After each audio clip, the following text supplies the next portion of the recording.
Today,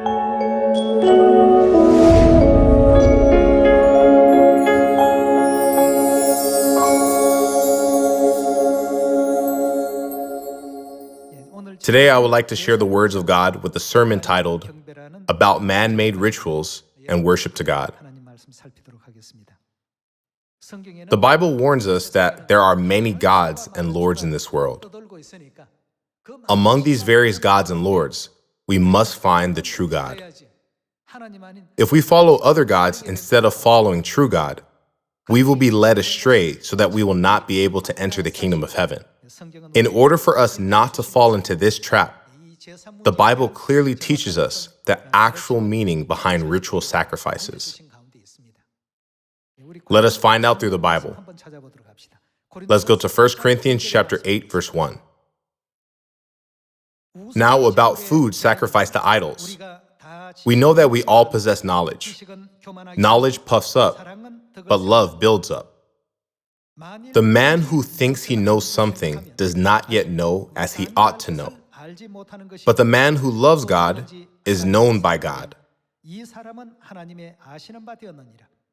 So then, about eating food sacrificed to idols, we know that an idol is nothing at all in the world, and that there is no God but one.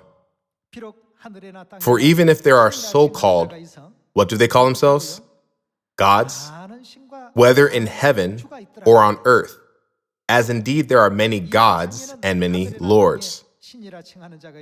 In this world and in heaven, there are many so-called gods and lords.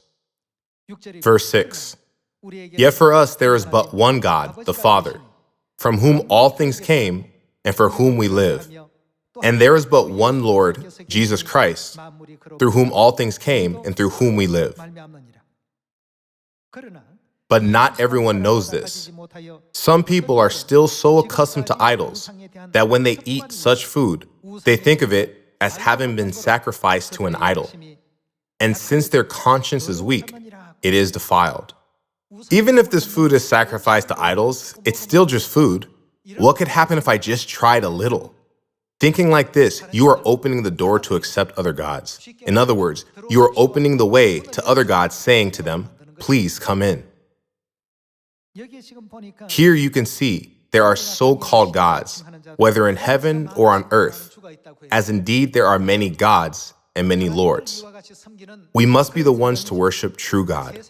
We should never be the ones who come to worship other gods that are roaming around this world. God gave us a very clear command about this matter. Offering sacrifices is an act of worship.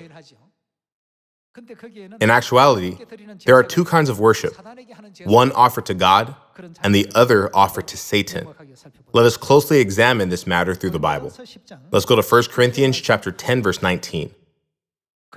Do I mean then that a sacrifice offered to an idol is anything, or that an idol is anything? No, but the sacrifices of pagans are offered to who? Offered to demons, not to God. And I do not want you to be participants with demons.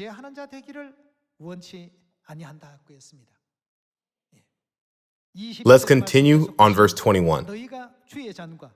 You cannot drink the cup of the Lord and the cup of demons too. You cannot have a part in both the Lord's table and the table of demons. Are we trying to arouse the Lord's jealousy? Are we stronger than He? Everything is permissible, but not everything is beneficial. Everything is permissible, but not everything is constructive. Whether you worship an idol or you don't is ultimately up to you. However, you should clearly understand the severe consequences your actions will bring upon you. Everyone, you and I are the ones who fear and worship true God. This is why the Bible said that our body does not belong to us, but belongs to whom? Belongs to God. What are we in the eyes of God? We are the temple of God. We must never allow Satan to enter the temple of God. We should never even consider to open the door to him. Let us all become the heavenly family members in Zion who know how to please God by offering gracious sacrifices and worship to Him. In doing so, we can demonstrate to God that we fear and revere Him. Let me conclude today's sermon. Thank you very much.